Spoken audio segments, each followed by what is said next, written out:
وَلَقَدْ يَسَّرْنَا الْقُرْآنَ لِلذِّكْرِ فَهَلْ مِن مُّدَّكِرٍ بسم الله الرحمن الرحيم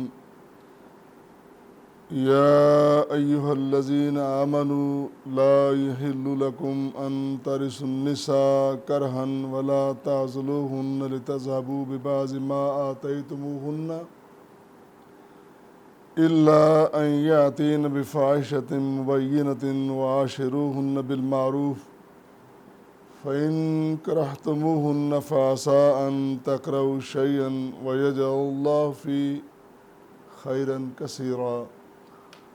صدق اللہ العظیم و صدق رسولہ النبی الکریم۔ آج الحمدللہ سورہ نساء کی آیت مبارکہ 19 آپ کے سامنے ہے اور انشاءاللہ 22 تک گفتگو ہوگی۔ چند اہم ترین باتیں اور اہم ترین نکات آپ کی خدمت میں پیش کیے جائیں گے۔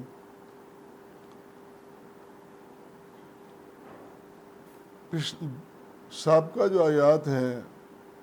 ان میں آپ پڑھ چکے ہیں، سن چکے ہیں۔ اللہ کریم نے بدکار عورت کا تذکرہ کیا، اغلام بازی کتنی بڑی کبھی اور شنی قسم کی صورتحال ہے اس کے بارے میں ذکر فرمایا، اور پھر توبہ کیسے ہوتی ہے، کس طرح کی جاتی ہے، اور پھر یہ بھی کہ گناہ سے نفرت کس طرح کرنی ہے، گناہ گار سے نہیں کرنی، گناہ سے نفرت کرنی ہے۔ یہ ساری باتیں ہمیں قرآن سکھا رہا ہے۔ یہاں ایک تھوڑی سی بات سامنے آتی ہے اس آیت کریمہ کی روشنی میں کہ کیا ہمیں مذہب اور معاشرہ اجازت دیتا ہے کہ عورت پر ظلم کیا جائے، زیادتی کی جائے؟ بنیادی طور پر جو مذہب ایسے ہیں جن کا تعلق وحی کے ساتھ ہے، انبیاء کے ساتھ ہے، جو آسمانی مذہب ہیں، اللہ کے بنا کردہ، نازل کردہ، اور پھر وہ معاشرے جن معاشروں میں اصولوں پر تربیت کی جاتی ہے، جو معاشرے بنائے جاتے ہیں، سنوارے جاتے ہیں، نہ تو ایسا مذہب اجازت دیتا ہے، نہ ہی ایسا خوبصورت معاشرہ اجازت دیتا ہے کہ عورت پر ظلم کیا جائے۔ اب صورتحال یہ ہے کہ اسلام سے قبل بہت ساری کبھی رسمیں تھیں، جن میں ایک بہت بڑی اور بری رسم یہ تھی، ایک بندہ فوت ہو جاتا ہے، اس کے پاس مال و منال ہے، جائیداد ہے، اور اس کے پاس بیویاں بھی ہیں۔ ظاہر ہے کہ مرنے کے بعد بندہ سب کچھ چھوڑ جاتا ہے، مال بھی اور بیویاں بھی۔ تو مال جو ہے وہ ورثہ بن جاتا ہے، ترکہ بن جاتا ہے، بعد میں آنے والے اس کے وارث ورثہ ہوتے ہیں۔ یہ آپ وراثت کے بارے میں بہت ساری باتیں اور مسائل سن چکے ہیں۔ اب وہ مال سارے کا سارا ورثہ ہے، ترکہ ہے، وہ ورثہ کو ملے گا، لیکن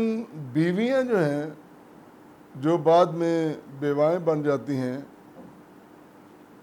وہ اپنی زندگی کی مالک ہیں، اپنی مرضی کی مالک ہیں، زبردستی ان پہ کوئی قبضہ نہیں کر سکتا۔ لیکن ہوتا یہ کہ ورثاء میں سے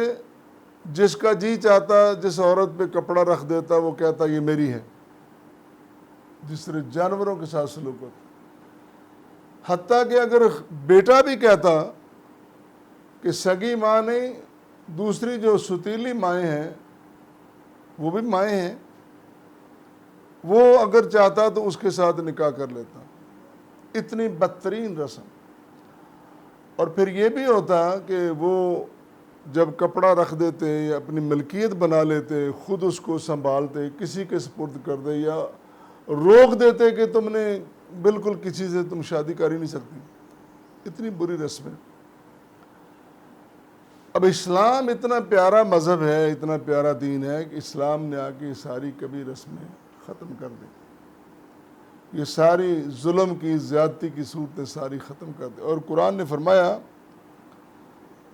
یا ایھا الذین آمنوا لا یحل لکم ان ترثوا النساء کرہا، تمہارے لیے جائز حلال نہیں ہے اے ایمان والو، تمہارے لیے جائز اور حلال نہیں ہے کہ تم عورتوں کو بھی اسی طرح ترکہ ورشہ بنا لو جس طرح مال و منال کو بناتے ہو، اور تم اپنی مرضی سے ان پہ قبضہ کر کے بیٹھ جاؤ، اور اس بات کی بھی اجازت نہیں کہ تم ان کو روکے رکھو، نشان لگا دیا یہ میری ہے، میں جہاں چاہوں اس کی شادی کروں نہ کروں، بٹھائے رکھوں، نہیں، یہ انسان ہے، یہ معاشرے کا اہم ترین فرد ہے اور اس کے اپنے حقوق ہیں، ان حقوق پہ تم کسی طرح بھی ڈاکہ نہیں ڈال سکتے۔ امام بخاری رحمۃ اللہ علیہ ایک روایت نقل کرتے ہیں، وہ بیان کرتے ہیں کہ حضرت عبداللہ بن عباس رضی اللہ تعالیٰ عنہ انہوں نے بیان کیا کہ دور جاہلیت میں یہی بات جو میں نے چند لفظوں میں کہی، اب حدیث اس کے سامنے ہے، آپ کے سامنے ہے، وہ یہ ہے، حضرت عبداللہ بن عباس رضی اللہ تعالیٰ عنہ بیان فرما رہے ہیں کہ خاوند کے فوت ہو جانے کے بعد مال کے بھی وارث بن گئے اور اس کی بیویوں کے، بیواؤں کے بھی وارث بن گئے، یہ کبھی رسم تھی ان میں۔ اور کرتے کیا کہ یا تو خود مالک بن جاتے، کسی کے سپرد کرتے کہ فلاں نکاح کر لے،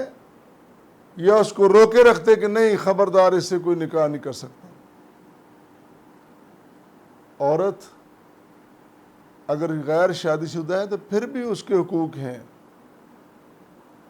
اور اگر شادی ہو گئی، شادی کے بعد وہ مطلقہ ہو گئی یا بیوہ ہو گئی، پھر تو وہ آزاد ہے اپنی مرضی کی، پھر تو اس کو کوئی پابندی نہیں کہ کسی سے مشورہ کرے، وہ جہاں چاہے شادی کر سکتی ہے، اپنی زندگی گزار سکتی۔ کس طرح تم نے یہ صورتحال بنا لی؟ تو یہ صورتحال تھی۔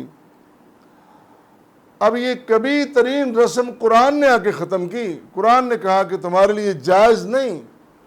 کہ تم ان عورتوں کے مالک بن بیٹھو یا ان کو گھروں میں روکے رکھو، اس بات سے منع کر دیا۔ اور پھر وجہ بتائی، وجہ کیا ہے؟ وجہ یہ ہے کہ لِتَذْهَبُوا بِبَعْضِ مَا آتَيْتُمُوهُنَّ إِلَّا أَن يَأْتِينَ بِفَاحِشَةٍ مُبَيِّنَةٍ، وجہ یہ ہے کہ تم نے جو ان کو مال دیا ہے یا مال جو تمہارے سامنے نظر آ رہا ہے، اس مال کی خاطر، دنیا کے اسباب کی خاطر تم نے کہ انسان کی آزاد زندگی کو جہنم بنا دیا۔ کس طرح تمہیں، کس قانون نے، کس مذہب نے، کس معاشرے نے تمہیں اجازت دی ہے؟ اور وہ کیسا معاشرہ ہے کہ جو انسانوں پر ظلم کرتا ہے؟ وہ معاشرہ ایسا نہیں ہے کہ جس کی بنیاد اللہ نے، اللہ کے رسول نے، اللہ کے نبی نے رکھی ہے، بالکل وہ ایسا نہیں ہے۔ اللہ واللہ، نہ تو نتیجہ یہ نکلا کہ نہ تو اس پر ظلم کیا جا سکتا ہے، نہ اس کو قید کر کے رکھا جا سکتا ہے، اور نہ ہی اس کی مرضی کے بغیر اس کے مال پر یا اس کے حسن و جمال پر قبضہ کیا جا سکتا ہے، دونوں پر ہی نہیں۔